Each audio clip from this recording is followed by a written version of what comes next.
Today I have with me Stacy, and Stacy and I we met through Facebook. If I'm right, you reached out to me, and I forget the whole avenue of how it went down, but I know you have a Facebook group, and we had a good conversation. I believe after I was on your Facebook group, I went live in there, and I really enjoyed your journey that you have, and I think it needs to be told, and so other people know that they can get through it as well, even though what you're experiencing, you're still navigating through it, right? But you went through so much already.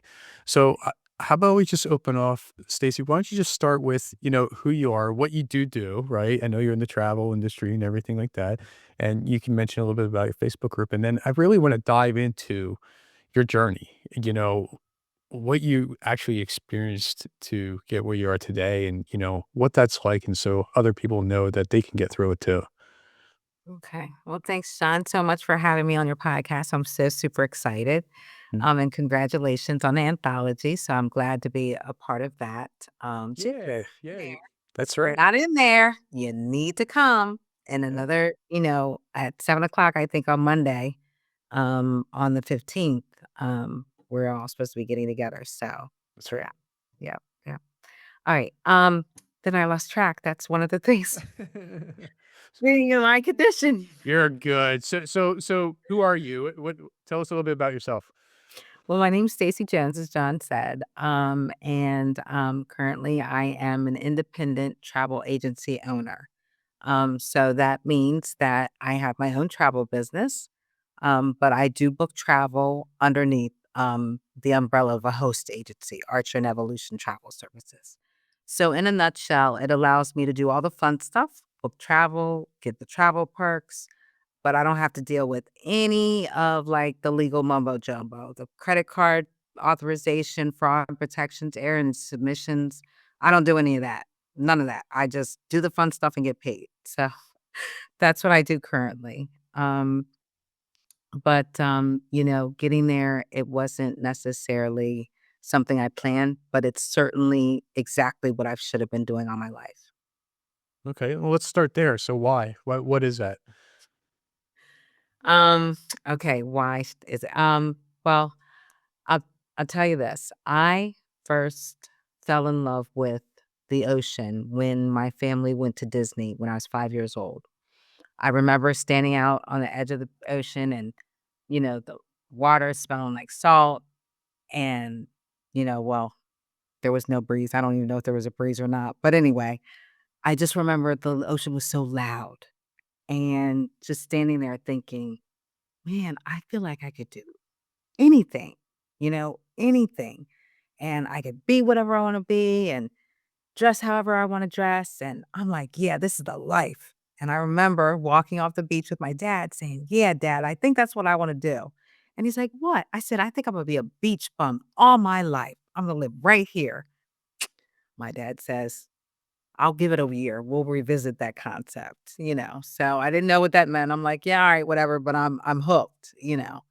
And obviously we went back the next year and I said, yeah, I think you need money, to grow when you grow up. So I said, but the flight attendants, they're pretty cool. They travel, they can spend a whole day on the beach. And I kind of fell in love with that idea, thinking, I could wake up and, Mexico one day and Paris the next. And it just seemed like the life, like just the most luxurious life, back in 1978, 79. I don't know if the flight attendants, to be politically correct, their uniforms were just so just they looked like a Barbie, and I was just like, "That's just so cool," and they were so pretty and following the pilot, and it was just I don't know, it seemed like a dream come true to me, Yeah. at 6, 7 years old. But I, am a child of the '80s, so that dream kinda got pushed aside with that age of greed. It was all about, the corner office with a view, your name in the parking spot, and it was all about greed, Wall Street, that was the thing, greed was good, and, yeah, being a flight attendant, beach bum kinda didn't fall into that category, you know? So I don't know, I kind of put aside that and did what everybody else thought I should be doing or what I thought I should be doing, and 44 years later, God decided to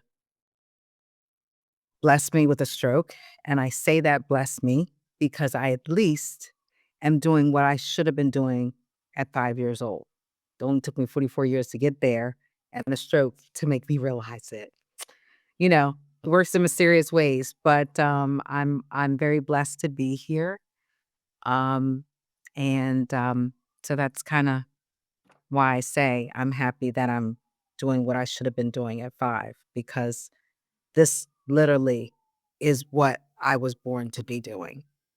So And what were you doing before all this? oh, before all of this, I was working as a in-house recruiter for an insurance company. I was recruiting for insurance agents, um, people who wanna move into the insurance industry, and I had done that, for 6 or 8 years, and, working one night at my aunt's house, and, the time my husband was doing some work, and I remember we were talking about taxes because it was 2 days before taxes, and, well, no, the next day was tax day, April 15th, and so I was on the couch, and, she retired from the IRS, and we were talking about that and history, and I thought I had laid down on the couch because my daughter at the time, who was helping my aunt out, was leaving early for work the next day, and I remember laying on the couch and seeing my daughter leave and her waving. I thought I waved and said goodbye. "I love you, have a good day." Apparently, I didn't. Um, then I remember my husband standing over me saying, "Oh my god, I missed a call with the ambulance, my aunt." He's like, "She's having a stroke." And I'm like, I think I'm saying, "I'm not having a stroke. I think I just have to go to the bathroom. You gotta help me up," because I had a, Baker cyst in one of my legs. It was kinda weak every now and then. So I'm thinking in my head, and I remember this, looking at him saying thinking I'm saying, "I'm sorry. I just have to go to the bathroom. Just help me up. Why are you overreacting?" Then I remember being on the floor and my younger cousin, who happens to be an EMT, I guess, responded to the call, was standing over me saying, "Cousin Stacie, we're gonna take care of you." And think I think even today, I remember saying thinking in my mind, I'm saying, "What are you doing here? I don't know why you all are overreacting. I really just had to go to the bathroom. I just needed help." But I was having a stroke, and my, husband was saying the only thing was coming out was, la, la, la, la, la." He says, "You were not saying what you think you said in your mind wasn't coming out of your mouth at all. Mm. Nobody could understand a word that you were saying." Um, and I remember going into the ambulance, but that's it, and then just waking up in the hospital. I was told that I had a ischemic stroke. So I have a, 50-cent piece size in my I don't know, whatever's opposite. My left side was affected, so I guess it was my right side of my brain. Um, that's dead. A blood clot had I have a blood disorder. We found out a little later, years later, I have a blood disorder, and it thought that the plaque on the lining of my arteries, like, got kicked was a germ. So my, blood cells was eating away at a germ, but it wasn't. But anyway, I don't know the technicality stuff. Mm. But, yeah, so I had that ischemic stroke, and, it affected my ability to multitask. Um, I kinda lose train of thought every now and then, and, my fine motor skills have been affected. Like, it's very hard for me to zip up my coat now that it's winter. It's hard for me to put in earrings, simple things that you wouldn't think of, like Ziploc baggies, you can forget it. That's a 15-minute chore now. It's not, something that takes 5 seconds. Um, but, Yeah, it was, pretty overwhelming. I woke up at 49 years old, and I was not able to tell my neurologist what he was holding. He was holding a pen, and he says, "I gotta know if you can tell me the name of this before I leave, and then we can really get going on your recovery." I cussed him out, told him to leave, said that, I needed my coffee. This was really overwhelming because I don't let anybody see me sweat. I don't care if you're telling me I had an instrument stroke or not. I'm like, dude, I got work. I get paid tomorrow. Today's tax day. I got that. Like, I'm like, okay, let's get on with it. And he's like, well, just tell me what this is real quick. I said, yeah, can you wait? I gotta get my coffee, get my bearings. And he's like, I've been here for a while. I said, just give me a minute. Well, little did I know he had been there almost 45 minutes to an hour with Mm, me going on about having coffee. In my mind, it was really a 5-minute conversation.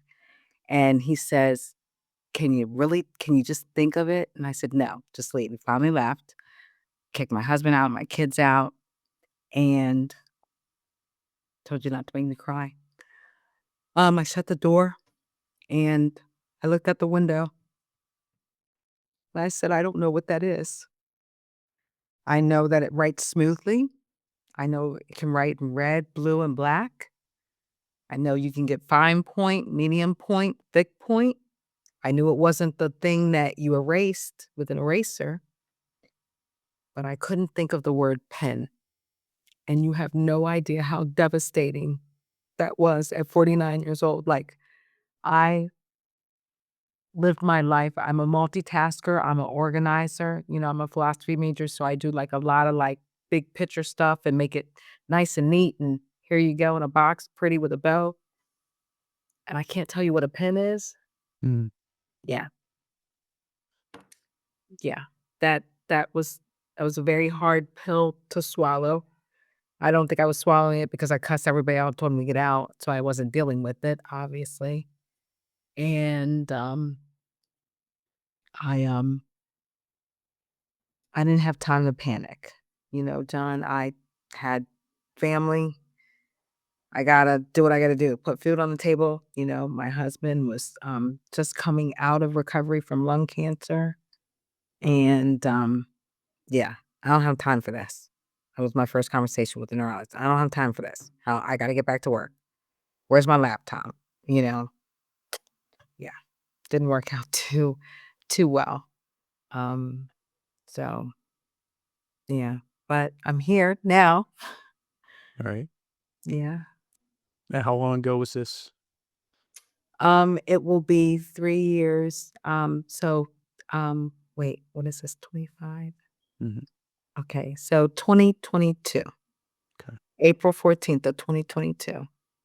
So that's when you had the problem with the whole pen and Yeah, everything? that's when I had the asthmatic stroke that night, day Okay, before tax day. Yeah. gotcha. So I woke up that morning, that's what I was dealing with.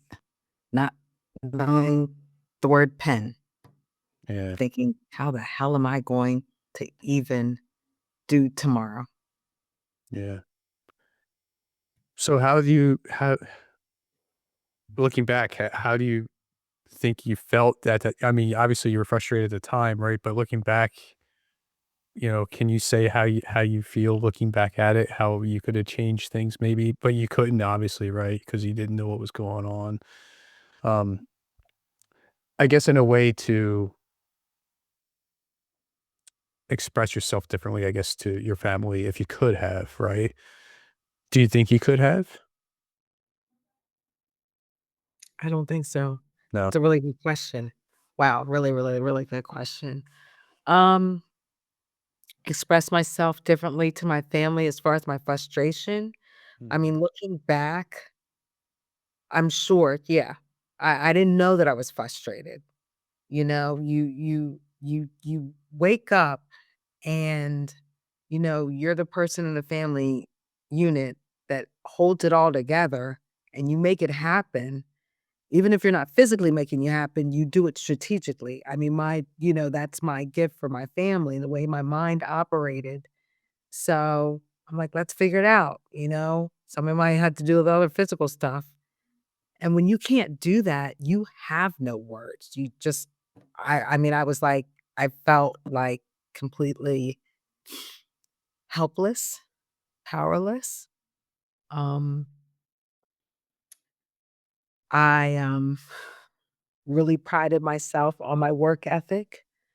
Um, so of course, I just had so many things going through my mind, and I don't even know if I would have had words to express it because I didn't even know.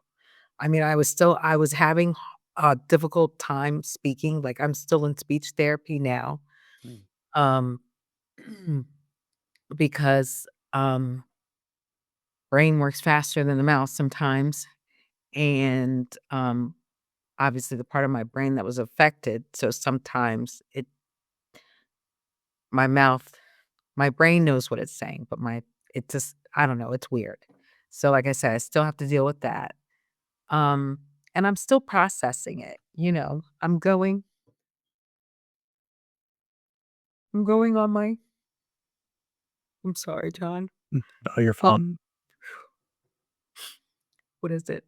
4 years in April. I'm very excited, but I apologize. I'm so, so sorry, but this is it because I'm who I am, and you just pick yourself up by the bootstraps and you just make it happen. I did not have a lot of time to deal with mourning the person I was before my stroke so I could celebrate who I am. Um, you have I have a family to take care of. So, t to be honest with you, my kids are officially gone. As of the 25th of September, my son got married. Mm. So it's officially, like, no, they're not coming back. Yeah. I gotta Congrats, I move guess. Zen rooms into the office.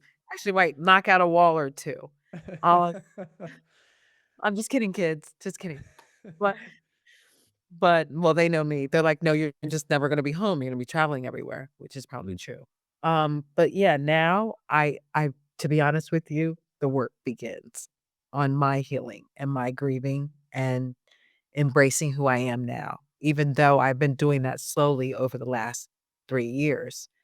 Um, and I'm very, very blessed that I am here. And I can say that, um, wasn't happy with God back then, but he has a way of resetting you. I don't care how bad you wanna go right. If he wants you to go left, he will go left. And, I am exactly where I should be. That I do know. Um, and I don't know, it's hard for me. I don't do much reflecting, John. I'm a I mean, from our interaction, I just do. Yeah. So, um, but maybe that's another thing God's just trying to tell me now that I have to do. Because I believe he held the brakes on my life because I was a multitasker. I mean, I was busy from 6 a.m. to 12 o'clock at night, and I was always doing for others and not necessarily doing for myself. Mhm. And he just said, "Yeah, well, you're gonna have to stop and you're gonna have to take care of yourself because you can't keep this pace up."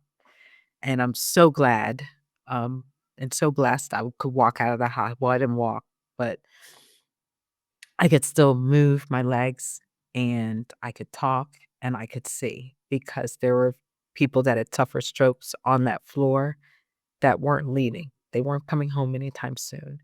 So I really do try to pass that on, and that's where my passion comes from now being in the travel industry. Um, I really do try to pass that on to others. I don't want them to have to wait and say, "I coulda, woulda, shoulda," because you just never know what's on the other side of tomorrow. And in this world of the whole do it yourself, and I guess maybe that came out of the '80s that I grew up in, everybody thinks they can save an extra dollar or 2 by just booking travel themselves, and what they don't realize is this industry is the only one that you really don't wanna kick out the middleman because we actually do and are able to save our clients money because we deal directly for our suppliers. That's why they call us travel agents. We're agents for Delta, agents for Carnival, or whomever. Mhm. So we just have access to those, lower rates, and I want people to be able to to do their bucket list now, not at 94, you know? I'm gonna start doing that today, you know, taking out time for family and doing family vacations. People don't do anything together anymore. You know, they do that one big family reunion once a year, and then by then you don't even know what cousin John looked like last year. You know, it's like, was that him? Are you sure? You know, or you miss one family reunion code 2 years later, and you definitely know. It's like, when did you have kids? And they've got like a 4 pack. So, you know, that's just time is just so precious. And I really just try to give my clients that. I want them to do that, you know. 'Cause you could be on an airplane or stand in front of the ocean, and that feeling of being invincible and, like, all the opportunity in the world is before you, that's like no other, no other. I don't know. I don't know, for me. Yeah. No. Yeah, I love what you said. So I believe God touched you in a way to get you to slow down so that you can, yeah, and you said this too, so that you can focus and help others get to the destination that they should be at, even though they don't make the attempt to be at, right? And that's exactly what you're doing. Um, I saw it clearly, obviously, when you're helping me and Giselle get to Texas, right? And I don't know countless others that you helped along the way and more to come. But I truly believe that's why you are where you are, right? And so you said it from age 5, you know, you wanted to do this and now you're doing it and your kids are gone, you're stuck Yeah. here and you're talking Well, about I'm all. not stuck. I don't know. I'm planning my trips as soon as you get off. Like, oh my gosh, see, I got this podcast. I got to go out to California twice in January. So that's what I was doing for my Oh, own. there you go. That's good. Yeah. See? Yeah. That's So, awesome. yeah. Right. And so I truly believe that's what it is. And you know, even though it's a struggle, right? And you're still navigating through that, um, you have this passion, this love and desire to help other people experience things. And like you said, a lot of people are not doing that. So, uh, question to you, to get to a destination where they should be going and they haven't experienced it, they could talk about for the rest of their life, they don't take it upon themselves. Where would you say that money should be the issue? Okay. I know. Okay. So I can only tell you from my experience from doing this. Now, last Black Friday, in November, because everybody does deals, I had just done a group cruise for some friends, and one of those friends had a coworker that had always wanted to go to Mexico. And she says, "Well, how many is there?" She's like, "It's like 14 of us." And she says, "Well, I just got off a group cruise and let me give you my travel agent's information." And she said, "We didn't have to do anything." She told us the payment dates and literally she sent a text the day before, "Your payment's due," you know, like, so we didn't have to worry even about looking at the calendar, like when my payment is due. She's like, "Really? So you don't have to do anything." I don't know where they work, but apparently it's very high stress. So, um, she ended up calling me and she said, "Well, here's my thing. It's 14 of us, with the kids, the little kids included. And it's a trip of a lifetime, and I want us all to go at least once." And she said, "If we plan it a year out, am I looking at a lot of money down?" And I said, "No." She said, "Gotta run my credit." I said, "No." She says, "You need my driver's license?" I said, "No." And she said, "How is that possible?" I said, "Because you're booking through a travel agent, because, you know, obviously, you know, we're partnered with the suppliers. So tell them I have a client that's coming." Then they set up, you know, whatever the supplier has for a down payment. So she says, "Okay, well, I'll probably have some extra money. I'll be going shopping Black Friday. I'll call you." Called me that Thursday. Not that Thursday because that was Thanksgiving. I'm sorry, that Wednesday, and said, "Stace, hopefully it's in my budget." And I said, "Okay, well, where you want to go?" She goes, "I already know." She already knew. So her daughter had been researching this for a couple of years. So they went to one of the all inclusive resorts down in Mexico and they wanted to go for 7 days. And I did my little travel agency magic, and I said, "Okay, hun, your total for your trip for the 14 of you, it's gonna be about 14,000 some odd dollars." And she's like, "Huh, okay, I thought about that. Well, a grand for each of us, and that's pretty good, including round trip airfare. That's not too bad for a week." And I said, "Yeah." And she said, "Okay, I'm ready. How much do I gotta give you, to lock this all in?" I said, "Are you ready?" She's like, "Yeah." I said, "Are you ready?" She's like, "Okay, fine, I'll sit down." I said, "Okay." I said, "It's gonna be $300." All I hear is, and so I guess she dropped the phone. Mm. She picks up the phone. She goes, "Okay, Stacie, I thought you said 300, so I gotta give you 3,000, right?" "No, I said $300." She's like, "No, no, no, no, no, no, no, no, no, no, no, no. There's no way I'm gonna give you $300 and that's all gonna be locked in for when we go next November." I said, "Yes." I said, "I'm telling you, I'm bringing back layaway. I am with travel." She starts cracking up. She's like, "Okay, 300. Are you sure?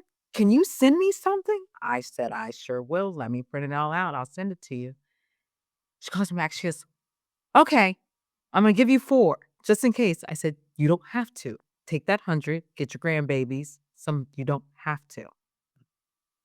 And she said, "Are you sure?" I said, "It's not gonna make a difference. And now you have a whole year to pay." Well, actually, it's 45 days before she left. She had to have it paid in full. I said, "So you have 11 months to get that 14 grand paid." And she's like, "I can't believe this. I can't believe this. I really can't believe this." And the reason why I'm sharing this story is I know this is a bucket list travel, gosh, but my Juanita, the mom, well, grandma actually of the family for this bucket list travel, she is actually on a lung transplant list currently. She called me 3 weeks before they left and said that they wanted to put her on the transplant list and they really didn't want her to leave. But she says, "I'm going anyway. Mm. I'm going anyway." She went, she called, they came back, they stayed about a week, and then I got a phone call from her daughter saying mom has to go in the hospital. Her lungs aren't doing well, but she's moving up to the top of the list. And the fact that I am on their family text message circle is, you have no idea how blessed I am to help a family. They have those memories. She had a chance to go to a place she's always wanted to go. And I'm glad I had a part of that. Son, you said you weren't gonna make me cry, man. I said I don't promise anything. Um, yeah, so you gave her the opportunity, right? And if yeah, it was a small cost up front, and just think if it was the other way around, if it was all of it upfront, she probably wouldn't even jump on it, right? And Well, then that's would the thing. Yeah, yeah, then would have missed it. Yeah. yeah. And obviously that's just one scenario. And every travel is different. Obviously, the further out anybody plans, the better, you know. The only thing that I have kind of last minute are just access to hotels, because we do have a wholesale supplier.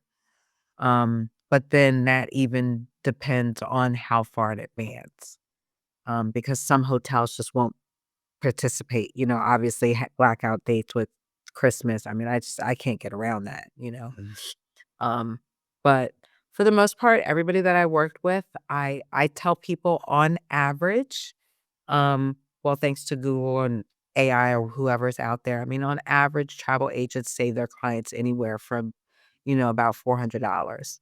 On average, I did it the other night after working with you and then knowing I was gonna have to come talk to you, and you probably asked me.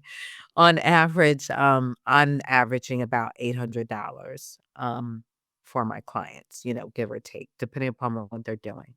but I always try to make sure my clients get either a bigger bang for the amount that they were gonna spend or get a bigger bang and pay less. Like, if you're gonna pay 1,000, whatever it is, I want you to get a whole lot more and actually pay like 8, 9. That's my goal. Like, anytime I take on a client, that's what I'm a mom, I don't know, I'm just always in that constant, "Oh my gosh, what if something happens? You need the extra." I don't know what it is, but, and I really try to make sure my clients don't have to want for anything or they don't need anything, and I'm always at their disposal because, of course, they're traveling. I don't want them to, wait on hold or whatever, so I'll roll over and answer or something or give them a text message, give them my personal cell phone. I don't ever want them to not feel alone with their traveling, so Yeah. What a way to navigate through something that, kinda held you back in a sense, right? The stroke Mhm. and everything, or at least you thought. Yeah. And so now here you are doing what you're supposed to be doing. It's in your heart, that's for sure. Mhm. It's a uplifting story for somebody that has gone through a stroke, right? And knowing that they could still do something that they're passionate about. Um, yeah, I would love want to talk a little bit more when we're done here, but I would love for you to, share how people can connect with you, learn more about your services, and how you can support them with their travel. Oh, okay. Well, you can always reach me out. I think I'm on all the socials, as the kids say, so whatever they say. I don't even know. I am. My business name is AB&J Travel Agency. I actually named my business after my children, Asia, Brianna, and Jeremy. If anybody wants to know, what does that stand for? My kids, because they are my legacy. And when I am dead and gone, this business will be theirs. So whatever I've built, clients, other agents that I mentor, that business will go to my children. Um, so there's a lot of meaning behind that as well. But yeah, you can reach out to me, find me on Google Business, just type in AB&J Travel Agency. I'm based out of Cincinnati. So it will come up on Google and so you can click on whatever links there's out there. And I'm on Instagram, um, LinkedIn, and I also have a Facebook, Facebook group. So Facebook group called From Daydreams to Destinations because I want to get you to your destination and not having you daydream about it at the office. Mhm. Sounds good to me. Okay. All right. Um, so I have a question I ask everybody at the end. So what are Yes. three key things you've learned and used along your journey? Three key things: Yes. forgiveness, patience,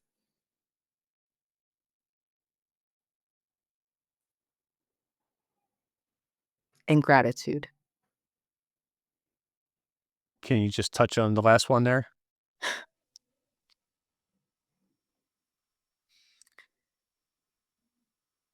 Because no matter how bad it may be, how dark of a hole you might be in, I believe my God does not do anything unintentional. There is a reason why you're stuck in the mud. I don't know if you all know this, but every beautiful plant, every strong oak tree is buried deep in the dirt. It's very true. Yep. Yep. Thank you. You're Those are welcome. all great, great things. Thank I appreciate you coming on here, Stacy. I'm glad to have you being part of this book here, being an author and having a chapter. you. So I'm excited to see what you decide to write in there about your journey. So, Yeah. and on what we spoke about here. Yeah. Uh, but yeah, I'm grateful we've met and that you were able to Yes. assist and help me. And I'm glad that you can reach out and Yes. help other people too. So thank you. I am too. I am too. Thank you so much for having me on the podcast tonight. I'm very, very, very excited. Thank you so much. You're welcome.